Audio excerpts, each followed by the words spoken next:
So Satyamurthy గారు, ఇప్పుడు ఇక్కడ రోసయ్య గారు మాట్లాడిన మాటలను చాలా స్పష్టంగా చూసాం.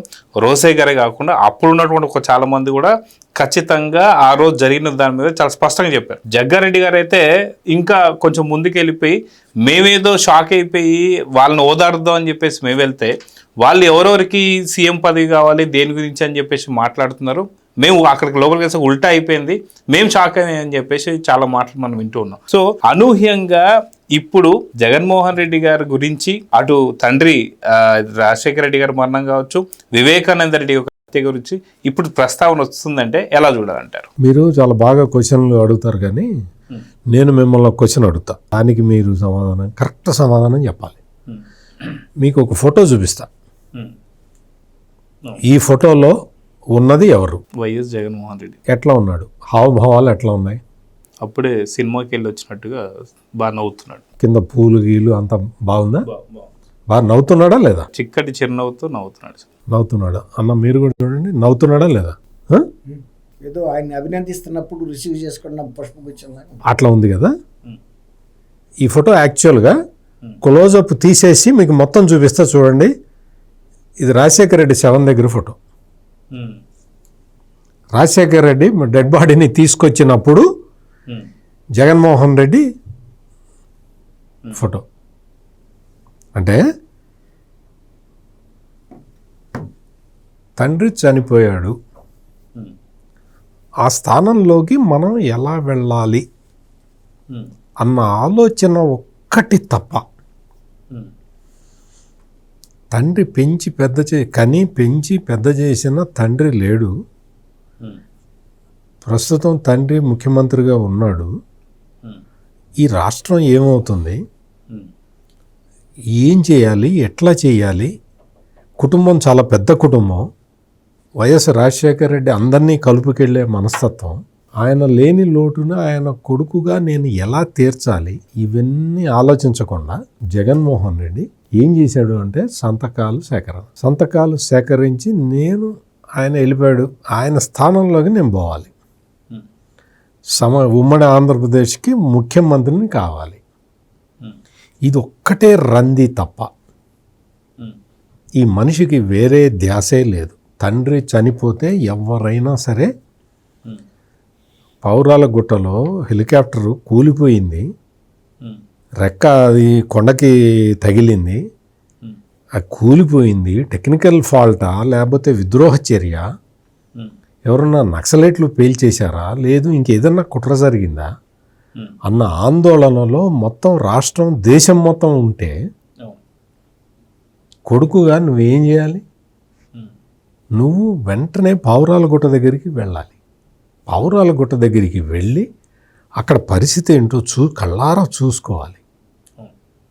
చూసుకొని అక్కడి నుంచి తండ్రి డెడ్ బాడీ ఏదన్నా దొరికితే, అప్పుడు సమ్ పార్ట్స్ ఏవో దొరికినాయి, అవన్నీ తీసుకొని తండ్రి పార్థివ దేహాన్ని గౌరవప్రదంగా ఇంటికి తీసుకురావాలి. ఇప్పుడు నేను చెప్పిన పనులు ఏమన్నా అందులో ఒక్క పనన్నా చేసావు నువ్వు? సరే, ఈ 16 ఏళ్ళు అయిపోయింది, ఇప్పటిదాకా పౌరాలు గుట్టకు పోయిందే లేదు సార్. అప్పుడు కూడా కాదు, ఇప్పటిదాకా కూడా. ఆ రోజున జగన్మోహన్ రెడ్డి ఎక్కడున్నాడు, ఏ రాష్ట్రంలో ఉన్నాడు, ఏం చేస్తున్నాడు అని మంత్రి అచ్చెన్నాయుడు వేసిన ప్రశ్న, అది చాలా కీలకమైన ప్రశ్న. ఎందుకు అంటే ఇతనికి నైతిక అర్హతే లేదు. తండ్రి మరణాన్ని ఎన్కాష్ చేసుకొని ముఖ్యమంత్రి అయిపోవాలని చూసిన వ్యక్తి, ఆ తర్వాత కూడా అదే ప్రయత్నం చేసిన వ్యక్తి, ఆ తర్వాత అధికారంలో రావటానికి ముందు ఆ నవరత్నాలు లోగోలో ముందు రాజశేఖర రెడ్డి తలబెట్టి తర్వాత తన తలబెట్టుకున్న వ్యక్తి, రాజశేఖర రెడ్డి ఫస్ట్ తలబెట్టాడు. ఆ తర్వాత గెలిచిన తర్వాత రాజశేఖర రెడ్డి తల వెనక తల పెట్టుకున్నాడు. 5 సంవత్సరాల పరిపాలనా కాలం అయిపోగానే నవరత్నాలు ఆ లోగోలో రాజశేఖర రెడ్డి ఫోటో తీసేసి తన ఫోటో పెట్టుకున్నాడు. గుర్తుపెట్టుకోండి, ఇతనికి రాజశేఖర రెడ్డి మీద ఏమాత్రం ప్రేమ ఉంది అనేది మీరే నిర్ణయించుకోండి. సాక్షి ఛానల్లో కూడా అంతే జరిగింది సార్. రాజశేఖర రెడ్డి ఫోటో తీసేశాడు అన్ని మళ్ళీ ఎలక్షన్లో చేరువడికి పోలింగ్ వస్తుందంటే పెడతాడు. రాజశేఖర్ రెడ్డి మీద, రాజశేఖర్ రెడ్డి ఆశయాల మీద ఎటువంటి నమ్మకం లేని వ్యక్తి ఇతను.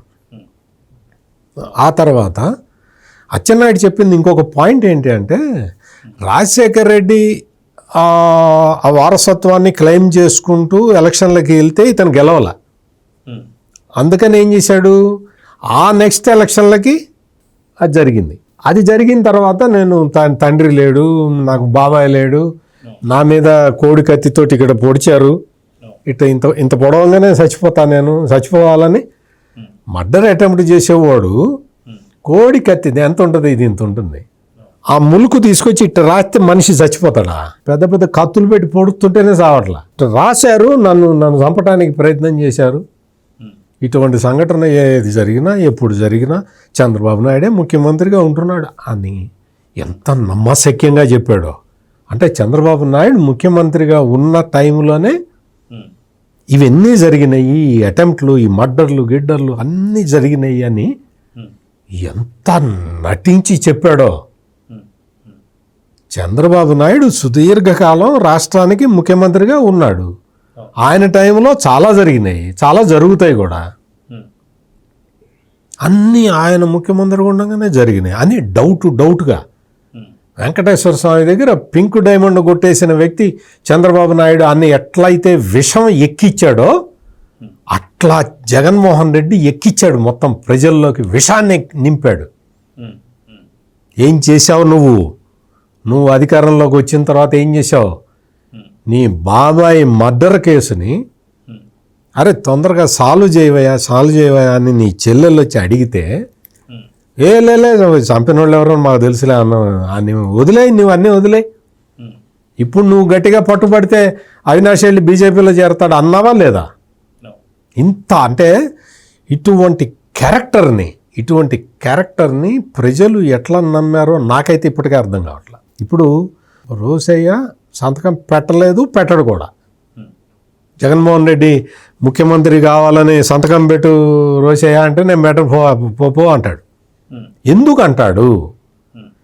రోసయ్య ఎందుకు అంటాడు అంటే అధిష్టాన వర్గం ఏం చెబితే అది చేస్తాడు. ఆయన కాంగ్రెస్ వాది. కాంగ్రెస్ పార్టీ ఏ నిర్ణయం తీసుకుంటే ఆ నిర్ణయానికి తలొగ్గుతాడు. అంతే తప్ప జగన్మోహన్ రెడ్డి వచ్చి నా దగ్గర 1,00,000 కోట్లు ఉన్నాయి బాబాయ్, నువ్వు సంతకం పెట్టు బాబాయ్, పెదనాన్న, బాబాయ్ కాదు పెదనాన్న. బాబాయ్ అంటే అది మళ్ళీ గుర్తొస్తుంది. పెదనాన్న నా దగ్గర 1,00,000 కోట్లు ఉన్నాయి, నువ్వు సంతకం పెట్టు, నీకెందుకు, నిన్ను నేను చూసుకుంటాను అంటే రోసయ్య ఏమంటాడో తెలుసా? నువ్వు నన్ను చూసుకునేదేందిరా, మీ నాన్ననే నేను చూసుకున్న పో అంటాడు. కాంగ్రెస్ అధిష్టాన వర్గం చెబితేనే ఏదైనా చేస్తాడు రోసయ్య. రోసయ్యతో దుర్గా కుమార్ గారికి వ్యక్తిగత అనుబంధం ఉంది, నాకు వ్యక్తిగత అనుభవం ఉంది. మేమందరం ఆయన్ని ఇంటర్వ్యూ చేసాం, ఆయన చెప్పే కబుర్లు విన్నాం, మేము ఆయన కబుర్లు చెప్పాం, మేము కూర్చొని కబుర్లు చెప్పుకునేవాళ్ళం, చిట్చాట్ చెప్పుకునేవాళ్ళు, అది చెప్పుకునేవాళ్ళు. ఆయన he is a loyal to Congress party. కాంగ్రెస్కి అధిష్టానం ఏం చెప్తే అది చేస్తూనే, ఒకవేళ కాంగ్రెస్ అధిష్టానం జగన్మోహన్ రెడ్డిని సరే ఒకసారి ఆయన గురించి మీరేం చెప్తారన్నా సరే నాకు తెలిసి ఆయన ఒప్పుకునేవాడు కాదేమో నాకు అనిపిస్తుంది. ఎందుకంటే రాజశేఖర్ రెడ్డి గారే చాలా సార్లు చెప్పారంట, సన్నీని ఇక్కడ వద్దు, బెంగళూరులో. నాకు అవన్నీ తెలుసు, కానీ నేనేం చెప్తున్నానంటే అధిష్టానం నీ జగన్మోహన్ రెడ్డిని ముఖ్యమంత్రిని చేద్దాము, మీ అభిప్రాయం ఏంటి రోసయ్య గారు అని అడిగితే నాకు తెలియదండి, మీ ఇష్టం వచ్చింది చేసుకోండి అంటాడు తప్ప జగన్ గురించి పాజిటివ్ చెప్పడు, నెగటివ్ చెప్పడు, ఆయనకి తెలిసినా చెప్పడు. ఇప్పుడు మీరన్న పాయింట్, ఈ జగన్మోహన్ రెడ్డిని హైదరాబాద్ రానివ్వద్దు అని రాజశేఖర్ రెడ్డి చెప్పిన విషయం రోసయ్య గారికి కూడా తెలుసు, అయినా ఆ విషయం ఆయన చెప్పడు, బయటికి చెప్పడు. ఎందుకు అంటే అంత నిబద్ధత, పార్టీ పట్ల నిబద్ధతతోటి ఉంటాడు. అటువంటి మనిషి సంతకాలు సేకరించాడు ఈ జగన్మోహన్ రెడ్డి అని చెప్పిన తర్వాత ఇంకా ఎవ్వడికి ఎటువంటి సందేహం ఉండాల్సిన అవసరం లేదు. కట్ చేస్తే కాంగ్రెస్ అధిష్టాన వర్గం రోసయ్యని ముఖ్యమంత్రిగా డిక్లేర్ చేసింది. ముఖ్యమంత్రిగా డిక్లేర్ చేసిన తర్వాత జాగ్రత్తగా వినండి, రోసయ్యని ముఖ్యమంత్రిగా డిక్లేర్ చేసిన తర్వాత రోసయ్య విజయలక్ష్మి దగ్గరికి వెళ్ళాడు, అంటే రాజశేఖర్ రెడ్డి ఇంటికి వెళ్ళాడు. అప్పుడు ఈ జగన్మోహన్ రెడ్డి ఏం చేశాడో జగన్మోహన్ రెడ్డిని చెప్పమనండి. అప్పుడు ఏం చేశాడు? రోసయ్య ముఖ్యమంత్రిగా సీఎం డిజిగ్నేట్గా ఆయన రాజశేఖర రెడ్డి భార్య, రాజశేఖర రెడ్డి ఆ సీట్లోకి ఈయన వచ్చాడు కాబట్టి ఎంతో గౌరవప్రదంగా వెళ్ళాల్సిన అవసరం లేదు. ఇంకోడైతే వెళ్ళేవాడు కాదు. విజయలక్ష్మి రోసయ్య కాబట్టి విజయలక్ష్మిని పరామర్శించడానికి వెళ్ళి అమ్మా ఇట్లా వచ్చింది, నన్ను అధిష్టాన వర్గం ఎంపిక చేసింది అని చెప్పటానికి వెళ్ళినప్పుడు ఆ రోజున హైదరాబాదులో ఇప్పుడు తర్వాత కేసీఆర్ దాన్ని ప్రగతి భవన్ అని మార్చాడు కదా, అందులో ఈ జగన్మోహన్ రెడ్డి ఏం చేశాడో చెప్పాలి. ఇప్పుడు ఆ రోజు సంతకాలు పెట్టించాడు లేదా అని అచ్చెన్నాయుడు అడిగాడు. నేను ఈ రోజున ఏమడుగుతున్నానంటే రోసయ్య ముఖ్యమంత్రి డిజిగ్నేట్గా మీ ఇంటికి వచ్చినప్పుడు నువ్వేం చేసావు ఇది కూడా చెప్పాలి. అంటే జగన్మోహన్ రెడ్డి ఆ తర్వాత కాలంలో దుర్గాకుమార్ గారికి కూడా బాగా తెలుసు రోసయ్యని ఎట్లా దించాలి, రోసయ్యని ఎట్లా ఫెయిల్ చేయాలి, రోసయ్య ముఖ్యమంత్రిగా పనికిరాడని ఎట్లా చెప్పాలి, ఎన్ని రకాల కుట్రలు పన్నాడో అదే పనిలో ఉన్నాడు.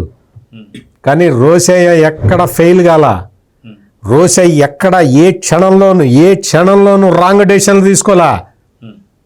ఈ జగన్మోహన్ రెడ్డి ఎంత ఒత్తిడి తీసుకొచ్చినా ఫైళ్ళ మీద సంతకాలు పెట్టలా. నో, నేను పెట్టను, అక్రమాలు అన్యాయాలు నేను చెయ్యనని చెప్పాడు రోసయ్య. చేయలేదు. 6 రోజు నుంచి ఆట కట్టు. జగన్మోహన్ రెడ్డి అక్రమాలు ఇంకా చేయలేకపోయాడు. అచ్చెన్నాయుడు నిన్న ఏం చెప్పాడు? ఆ ఫైళ్ళు గీళ్ళు అన్నీ తీసుకెళ్ళి దాచిపెట్టుకున్నాడు ఈ జగన్మోహన్ రెడ్డి అని బ్లాక్మెయిల్ చేయడానికి, సంతకాలు పెట్టించడానికి. రోసయ్య సంతకం పెట్టలా.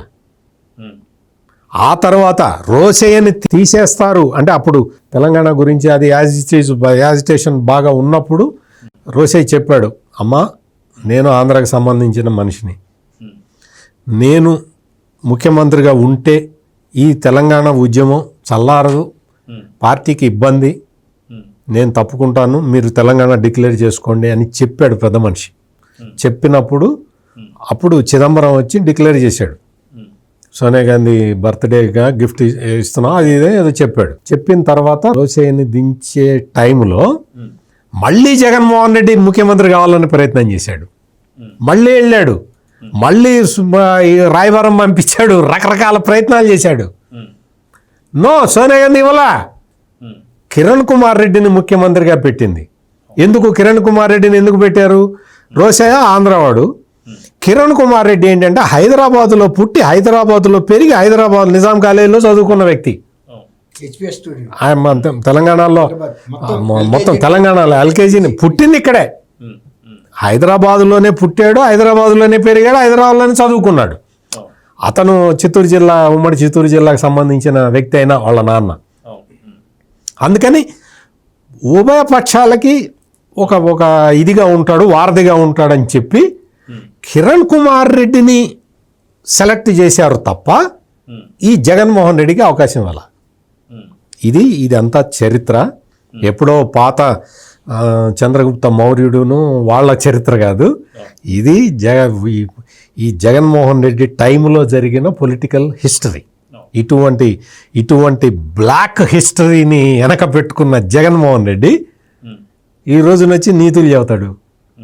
నా ఎస్సీలు, నా ఎస్టీలు, అంత నాటకం బూటకం. Please subscribe to Leo News for more videos.